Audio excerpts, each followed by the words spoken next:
করি আপনারা সবাই ভালো আছেন আর আমরাও আছি আলহামদুলিল্লাহ ভালো। তো শ্রাবণ মাত্র আসলো, তো আসার পরে এখন ভাবতেছি দেখো কি ভাব করতেছে আসে বাজার আনসগুলো বুঝে অলরেডি এলমেলো হয়ে গেছে। আসলে বাজার বলতে এরকম কোনো বাজার না, বাট ইমার্জেন্সি নিড আর কি। তো পেস্ট আনা হয়েছে, পেস্ট তো 3টা নিয়ে আসলাম। হ্যাঁ আরো আছে, আরশা নিয়ে চলে যাচ্ছে। আর এটা হচ্ছে আরশার গ্যাস্ট্রিকের ওষুধ, যেটা বাসায় রাখা উচিত আমাদের যাদের ছোট বাচ্চা আছে। তো আমি বলছিলাম যে আমার জন্য একটা পেস্ট আনতে, তো ও হচ্ছে আমার মানে কি বলবো আমার জন্য একটা পেস্ট আমি নিয়ে আসছি, পেস্ট আমার জন্য একটা ব্রাশ আনতে। তো আমার জন্য একটা ব্রাশ আনছে, সাথে মেয়ের জন্য একটা গিফট নিয়ে আসছে। গিফট না, ওইটাও ব্রাশ না, অনেকেই ভাববে যে ব্রাশের সাথে গিফট পাইছে। আরশার ব্রাশ আছে, ওকে বলছে আরশার জন্য একটা পেস্ট নিয়ে আইসো। আরো কয়েকদিন আগে বলছি। এই তুই আমার ফোনটা নিয়ে তো। না না না, আমি বলতেছি ওইটা না, আমি আজকে বলি না, আরো কয়েকদিন আগে বলছি। আচ্ছা ঠিক আছে, তোমার কালকে রেস্টুরেন্ট থেকে আসার সময় বলছি। আচ্ছা ওকে।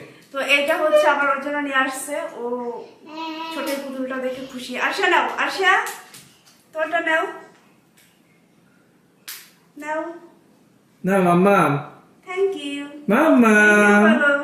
আমো দাঁড়াও দাঁড়াও দাঁড়াও একটু দাঁড়াও, ওয়েট। কেমন লাগতেছে তোমার? একটু একটু এই যে দাঁড়াও দাঁড়াও মাম্মা, একটু বলো সবাইকে। তারপর আনছে চিপস, আমি বলছি বাসায় চিপস আনবা না। তারপর আসলে আমি ভাবলাম যে মেয়েটা ঘুম থেকে উঠে চিপস খাবে। হ্যাঁ ওকে চিপস দিতে চাই না, কিন্তু ও হচ্ছে একটা খায়, মানে এক পিস আর কি। তারপর আমি দেখি তো চিপস নিয়ে আসে, তো কুরকুরি নিয়ে আসে। আমাদের আবার এটা পছন্দ, আমরা খাবো। মেয়েরও নাও দেবো না, এই যে বাবা দেবে, বাবা দেবে। মামা আমাকে দাও তো মাম্মা, তুমি আমাদের লোভ দেখাও। দাও। আচ্ছা আর বুঝো শেষ করো। আর কিছু ও বলেছিল মালটা আনতে অথবা কমল আনতে, বাট কমল এরকম ভালো পায়নি। মালটাগুলো আশা করি ভালো হবে। আসলে যদিও এগুলো কোনো বিশ্বাস নাই, ওরা বলে একটা করে আর একটা, এটা আসলে এভাবে বলা যাচ্ছে না। কলা কি নষ্ট হয়ে গেছে না তোমরা খেয়ে শেষ করছো? না কলা তো খাওয়া হয়েছে। আচ্ছা তাহলে ঠিক আছে, আর সব জিনিস নষ্ট হয়। আর হচ্ছে কি দেখেন, কালকে আমরা রেস্টুরেন্টে গেছিলাম দুপুরবেলা খাবার খাইতে, তো এটা একটু ভিডিও করা হয়নি। তো দেখেন ওইখান থেকে এটা আগায় নিয়ে আসো। এই জিনিসটা মিন চুরি করছে আর কি। না একদমই চুরি করিনি, এটা রেস্টুরেন্ট থেকে চুরি করা বন্ধ করো, বুঝছো? রেস্টুরেন্ট কর্তৃপক্ষ যদি দেখে, পুরো সামনে সিসি ক্যামেরার সামনে আমি এটা নিয়ে আসছি। আর এটা আনতে বলছে কে? কি বলছে? ও বলছে কি ওইটাকে যে একটা টিস্যু দেন, তারপর টিস্যু দিছে, টিস্যু মনে সব আমরা হাতটা খুঁজে শেষ করলাম। বলতেছে যে এটা ঢালে নিব আর কি। তো ওকে, তারপর নিয়ে চলে আসছে। এটা আমাদের জন্য, এটা আমাদের প্রাপ্য। হ্যাঁ ঠিক আছে, আর কিছু এটা ভালো লাগে আর কোনো কথা নাই আজকে। আর তুমি যে আমাকে প্রতিদিনই কন্টিনিউয়াসলি আমার সাথে ঝগড়া করো, তুমি কখন আসবে কখন আসবে কখন আসবে, কারণটা কি? তুমি থাকলেও ভালো লাগে না, না থাকলেও ভালো লাগে না। না, কি করা উচিত তাইলে আমার? তুমি থাকবা, তোমার কথা শুনতে ভালো লাগে। আর আমি মরে গেলে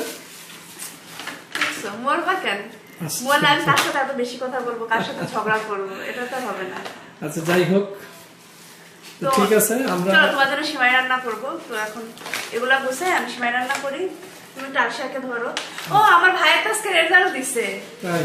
হ্যাঁ থাক, সেমাই রান্না করে তারপর রেজাল্টের কথা বলবো। আমার কাজিনদেরও রেজাল্ট দিয়েছে, সেটাও শেয়ার করব। চলে আসলাম কিচেনে। তো কিচেনে এসেই হচ্ছে এই যে আমি দুধটা গরম করতে দিলাম। তো হঠাৎ করে মনে হচ্ছিল যেহেতু মিষ্টি একটা খবর দেওয়া হবে, তো একটু মিষ্টি মুখ না করলে চলে না। তো বাসায় কিছুটা সেমাই ছিল, তো ভাবলাম যে সেমাইটা রান্না করে ফেলি। আর এখানে চিনি কিনছি, চিনির সাথে মিষ্টি ফ্রি পাইছি, মানে মিষ্টির মতো আর কি। মিষ্টির দেখেন মিষ্টি যেরকম টাইপের শক্ত হয়, এইটা ঠিক সেম অনেক শক্ত। দেখেন আমি বাড়ি দিচ্ছি, তারপরেও কোনোভাবে এই জমাটটা খুলতে পারতেছি না। মনে হচ্ছে যে ভুল করে কেউ চিনির বদলে এর ভিতর মিষ্টিটা অ্যাড করে দিছে। তো যাই হোক, আমি কোনোভাবে যেহেতু খুলতে পারতেছিলাম না, ওইটা আমি একদম পুরাটাই এর ভিতর দিয়ে দিছি। জানি না মিষ্টি বেশি হবে কি না। এখন আমি এখানে সেমাই অ্যাড করে দিচ্ছি, আর সেমাইয়ের ভিতরে কিশমিশ বাদাম এগুলো ছিল, তাই এক্সট্রা আমি অ্যাড করিনি এখানে। তো এখন আমি চুলাটা অফ করে দিছি এই পর্যায়ে। আর বেশি দেখা যায় যে গরম থাকতে দিলে সেমাইটা একদম ঘেটে যায়। তো বিমের নাকি সেমাই রান্না করা হয়ে গেছে? রান্না করেছে, সেমাই দিছি, এই যে লাস্ট লুকটা এমন হয়েছে, মানে মাত্র একদম হাড়ি কিন্তু গরম। এটা একটু থাকবে তারপরে।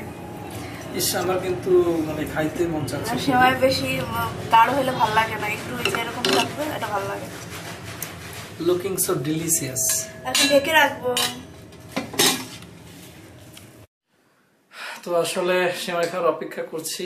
সেমাই নিয়েও চলে আসছি। মামা, এটা গরম মা, গরম। ও তো ঘুম থেকে উঠছে, আর নাস্তা করা হয়নি। আচ্ছা ঠিক আছে।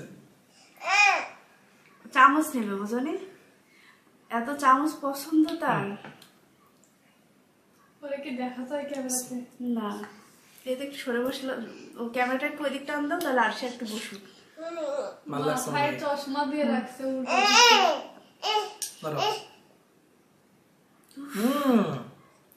জিহ্বাটা পুরাই দিন। অনেক গরম। আর খাও না মা। চশমাটা একটু নাও। সবাই তুমি একটু সরো, আর সে একটু সাইড দাও। ওকে। এই যে আসো, এই দেখেন সে চশমা নিজে নিজে মাথার উপরে এইভাবে দিয়ে রাখে, ঠিক আছে? আর এটা তো দাঁড়া। ও ওটা খাবে তোমার জন্য তো, একটু তো ঠান্ডা হোক। চিনি। তোমার বাবা গরম গরমই খাবে, তার দেখে খেতে ইচ্ছা করছে, আমি এখনই খাবো।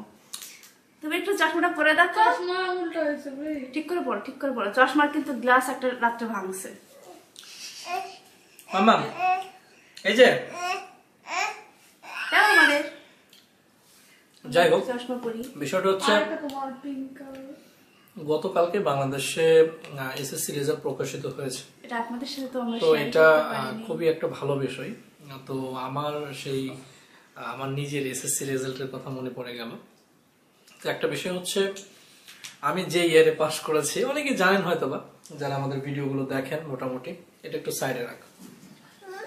তো আমি যে স্কুলে পড়াশোনা করেছিলাম, সেই স্কুল থেকে ওই ইয়ারে পরীক্ষা দিয়েছিল 33 জন, অর্থাৎ 30+3 33। তো 33 জনের মধ্যে মোট পাশ করেছিল 3 জন। তো সেই 3 জনের মধ্যে আমি একজন ছিলাম। আর 3 জনের মধ্যে মোটামুটি মানে 3 জনের মধ্যে মানে ফার্স্ট এটা বলা যায়, আছে না অনেকেই।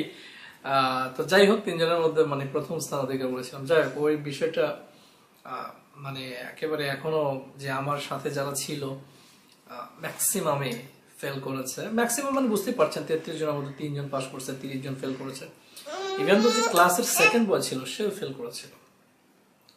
তো তখনকার রেজাল্ট এখনকার রেজাল্ট অনেক ডিস্টেন্স ডিফারেন্স, যেটাই বলি না কেন। এখন আমি জানি না, বর্তমান শিক্ষা ব্যবস্থা হয়তো অনেক উন্নতি লাভ করেছে, যার কারণেই হয়তো দেখা যায় এত A+ পাচ্ছে, মেরিটোরিয়াস স্টুডেন্টের সংখ্যা হয়তো বেড়ে গিয়েছে, পাশাপাশি হয়তো পড়াশোনা ভালো হচ্ছে, বিভিন্ন কারণ থাকতে পারে। আবার আমরা অনেক সময় এরকমও দেখেছি, সমালোচনাও হয়েছে, অনেকে দেখা যায় IAM GPA 5, এই বিষয়গুলো তো অনেক পুরনো, নতুন। তো যাক, ওগুলোতে আমরা যাব না। আমরা যারা পাস করেছে সদ্য এসএসসি, সবার জন্য দোয়া রইল, যাতে সবাই ভালো কিছু করতে পারে, ভালো কিছু ভবিষ্যতে হতে পারে। তো এসএসসি মানেই কিন্তু জীবনের মানে প্রাইমারি স্টেজে, মানে প্রাথমিক জীবনে সবচেয়ে সাকসেসফুল একটা বিষয়। আপনি এসএসসি পাস যখন করবেন, এটার মানে ভাষায় প্রকাশ করার মতো না। তো একটা বিষয় হচ্ছে, গতকালকে বেশ আমাদের রিলেটিভসদের মধ্যে অনেকেরই রেজাল্ট হয়েছে। দাঁড়াও মাম্মা, একটু কথা বলে নেই। তো প্রথমত বিষয় হচ্ছে, আমার শালাবাবু অর্থাৎ সালিম এবার এসএসসি পরীক্ষা দিয়েছিল। দেন আমি বলবো যে আমার কাজিন অর্থাৎ আমার আমার প্রথমত হচ্ছে যে আমার ছোট মামার মেয়ে পরীক্ষা দিয়েছিল। অ্যান্ড দেন আমার আরেকটা কাজিন পরীক্ষা দিয়েছিল, মানে চাচাতো মামার মেয়ে মনিরা, আরেকটা স্মৃতি, হ্যাঁ আমার খালাতো বোন একজন পরীক্ষা দিয়েছিল। তো আমি আসলে স্মৃতি রেজাল্ট পাস করছে। আচ্ছা আচ্ছা, ওরও 4.67 মেবি। আচ্ছা আচ্ছা, খুব ভালো রেজাল্ট করেছে। তো বিষয়টা হচ্ছে যে এখনকার রেজাল্ট মোটামুটি সবারই কম বেশি এক্সপেক্টেড থাকে যে হ্যাঁ ভালো কিছু করবে, ভালো রেজাল্ট হবে। তো আমি আমার কাজিনদের কথাই বলি। আমার ছোট মামার মেয়ে, ও GPA 5 পেয়েছে এবং খুবই ব্রিলিয়েন্ট রেজাল্ট করেছে। ওর মোট মার্কের মধ্যে 1228 মার্ক পেয়েছে, 1250 মেবি। আর 2 নম্বর বিষয় হচ্ছে যে আমার চাচাতো মামার মেয়ে, ও হচ্ছে 4.75 পেয়েছে, 72। আর হচ্ছে আমার আমার ভাইয়ের পয়েন্টটা খালাতো বোন, আমার বললে দেখা গেল খালাতো বোন ও মনে হয় 4.75 পাইছে আরিফার কাছ থেকে, মাত্র জানলাম, ওটা গতকালকে কানেক্ট করতে পারিনি ওর সাথে। আর সালিম কি রেজাল্ট করেছে সেটা মিম জানাবে। তার আগে একটু বলে নেই, সালিমের রেজাল্ট দেওয়ার আগে আসলে ও বাড়িতে কোনো পড়াশোনা করেনি, পাশাপাশি একদম অন্যরকম ছিল। আমি তো আসলে ভেবেছিলাম হয়তো পাশই করতে পারবো না, সালিম কিন্তু আর্টস থেকে পরীক্ষা দিয়েছিল। তো সেই জায়গা থেকে সালিম রেজাল্ট দেওয়ার আগেই আমি ওকে ফোন দিয়ে বলছি যে তুই 3.75 পাইছিস। কি কোন ভাই, আমি বিশ্বাস করি না, আমি তাহলে বাসা থেকে বেরোয় চলে যাবো, কারণ মা মারবে আমাকে। 100 টাকা আছে, আমি 100 টাকা দেওয়ার কত দূর চাইতে পারবি তুই?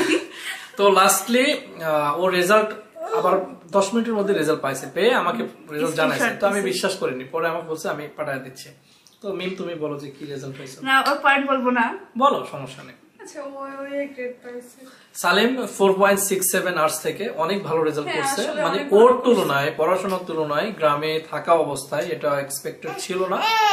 তো মোটামুটি অনেক ভালো রেজাল্ট করছে। কিন্তু আমার মা বাবা তো অনেক চেষ্টা করছে, ওকে বাসায় টিচার দিছে, স্কুলে ওর টিচার ছিল, সবই ছিল, তারপরে ও নিজে আসলে ওইভাবে পড়তে চায়নি। তো যাই হোক, তারপরও ভালো করছে। আমরা চাই যে এই ধারাবাহিকতা এর চেয়ে ভালো কিছু করুক। এখন যেহেতু ওর ভিতরে যদি এইটুকু বুদ্ধি হয় যে না, আল্লাহ পাক যেহেতু আমাকে এই পর্যন্ত দিছে, এটা একটু চেষ্টা করলে হয়তো আমি এইচএসসি তে ভালো কিছু করতে পারবো, এন্ড দেন একটা ভালো জায়গায় যেতে পারবো, তাহলে তো সেটা হবেই। তো যাই হোক, আমার ভাই বোন অর্থাৎ যাদের কথা বললাম, সালিম সহ আমার 3 জন কাজিন, আপনারা সবাই ওদের জন্য দোয়া করবেন। আপনাদের সবার জন্য দোয়া এবং ভালোবাসা। আমরা কিন্তু বিদায় নিচ্ছি। আমরা বিদায় নিচ্ছি। আমার মেয়ে এমনি সবাই ওকে জোর করে খাইতে হয়, আর এখন জানি না কেন খাইতে চাচ্ছে, এটা একটু চিনি দিয়া, ওর তো খায় না, খাইতে চাচ্ছে। টাটা, আল্লাহ হাফেজ। আচ্ছা বাই।